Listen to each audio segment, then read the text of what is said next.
जय मां विंध्यवासिनी, हर हर महादेव। आप सभी का स्वागत है हमारे यूट्यूब परिवार में।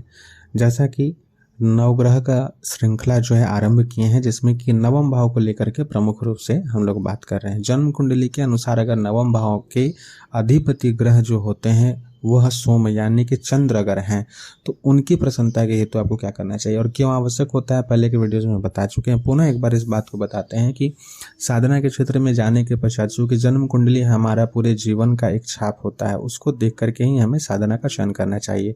जो मुख्य साधना होता है वह बाद में होता है। नवग्रहों और 27 नक्षत्र जो हैं उन सभी के साथ साथ जो योगिनी दशा इत्यादि होती है, सभी का एक प्रभाव हमारे जीवन पर पड़ता है, जो कि ईश्वर के द्वारा ही प्रदत्त किया गया है। उनको अधिकार है कि वह हमारे जीवन को प्रभावित करें। इसलिए हमारा यह कर्तव्य बनता है कि जिस क्षेत्र में हम आगे बढ़ना चाहते हैं उस क्षेत्र के अधिपति ग्रह को प्रसन्न करते हुए तत्पश्चात ही हम आगे बढ़ें। अब यहाँ पर चूंकि जन्म कुंडली में नवम भाव की बात हो रही है, तो उनकी स्थिति चाहे जो कुछ भी हो, लेकिन साधना जब आप करने जाते हैं तो उनकी पूजा सेवा अवश्य आपको करनी चाहिए। अब अगर नवम भाव के जो मुख्य ग्रह हैं अगर चंद्र हैं, तो उनकी पूजा सेवा किस प्रकार से करना है। शुक्ल पक्ष की प्रतिपदा तिथि से या फिर शुक्ल पक्ष के किसी भी सोमवार से लेकर के रविवार तक, यानी कि 7 दिन की साधना आपको इसमें करनी होती है। और फिर सोमवार के दिन जो है हवन करना होता है। इसमें जो है प्रत्येक दिन अगर संभव हो तो आपको इन पूरे 7 दिनों में शाम के समय में जब करते हैं तो अति उत्तम होता है। पूर्ण रूप से सात्विक आहार आपको रखना चाहिए इन दिनों। दूसरी बात है कि इसमें आपको जो वस्त्र रखना है, श्वेत वस्त्र रखना है। आसन जो है कुशा का रहेगा। पावित्री जरूर धारण करेंगे। कुशा का जो पावित्री होता है जरूर धारण करके उसके पश्चात ही करेंगे। गुरु गणपति स्मरण करने के पश्चात आपको भगवान चंद्र का जो यह मंत्र आपके स्क्रीन पे दिखाई दे रहा है उसका जप करना चाहिए। अब 7 दिन में आपको कम से कम 11,000 जप करना है। तो 11,000 जप करने के लिए आप 7 दिन को बांट लेंगे कि कितना जप हम प्रतिदिन करें। 15 माला करेंगे कि 21 माला करेंगे, यह मूल मंत्र है। इसका जप आप कर सकते हैं।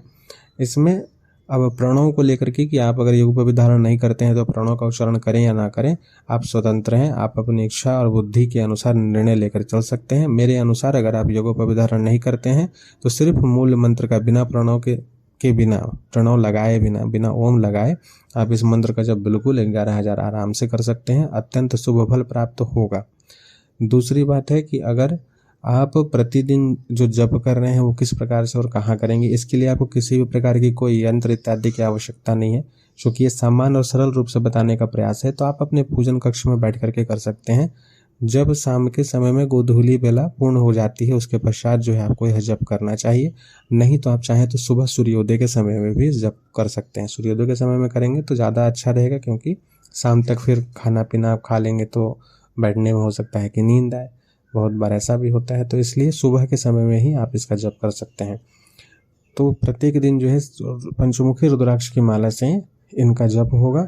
जप करने के पश्चात अंतिम दिन यानी कि 7 दिन जप हो गया, फिर अगले सोमवार के दिन जो है 1100 आपको आहुति देनी है। नवग्रह लकड़ी, आम की लकड़ी, गाय के गोबर से बने हुए कंडे इत्यादि को स्थापित करके अग्नि स्थापित करेंगे। आरंभिक आहुतियाँ कैसे देनी है, अग्नि स्थापन कैसे करना है, उसका वीडियो चैनल पर उपलब्ध है। आप सभी उन सभी चीज़ों को देख लें। आरंभिक आहुतियाँ उसी प्रकार से देंगे। सामान्य हवन सामग्री से आहुति दें। पुरुष घी से आहुति दे सकते हैं। महिलाएं जो है हवन सामग्री जो बनाते हैं उसको बना करके उसी से आहुति आपको देना है। 1100 आहुति देंगे, 110 बार तर्पण करेंगे और 11 बार मार्जन करेंगे। उसके बाद चंद्रदेव को समर्पित करेंगे। सदाशिव का शिवलिंग जो स्थापित घर में रखे हैं या शिव जी की मूर्ति या फोटो रखे हैं उसी पर आप समर्पित कर सकते हैं। चंद्र वहाँ सदैव विराजमान रहते हैं सदाशिव के शीश पर, तो आप वहाँ समर्पण कर देंगे और उसके पश्चात जो है आरती इत्यादि करेंगे। प्रत्येक दिन जो है प्रयास करें कि जप का समय एक ही रखें। तो इस प्रकार से आप भगवान चंद्रदेव की साधना उपासना कर सकते हैं, जिससे कि शुभ फल प्राप्त हो। कुंडली में अगर ग्रहण दोष है किसी भी भाव में, और अगर नवमेश चंद्र हैं और किसी भी भाव में वो बैठ करके वहाँ उनको ग्रहण दोष अगर लगा है, जिसके कारण जो है विभिन्न प्रकार के कष्ट उत्पन्न हो रहे हैं, चाहे वो पितरों से संबंधित हो, फाइनेंशियल रिलेटेड हो, मानसिक अवस्था आपकी अगर खराब रहती हो, तो उसमें भी जब आप इस प्रकार की साधना करेंगे भगवान चंद्र से संबंधित, तो आपको अत्यधिक लाभ होगा, मनोबल आपका बढ़ेगा और आप शीघ्र ही इस क्षेत्र में आगे की ओर बढ़ेंगे। आशा करते हैं इस वीडियो से आप सभी लाभ उठाएंगे। इसके सिवाय भी आपके कोई प्रश्न हो तो आप कमेंट करें। टेलीग्राम ग्रुप का लिंक और सिद्ध साबरी विद्या नामक यूट्यूब चैनल का लिंक वीडियो के डिस्क्रिप्शन में है। आप सभी कृपया वहां अवश्य जुड़ें। जय मां विंध्यवासिनी, हर हर महादेव।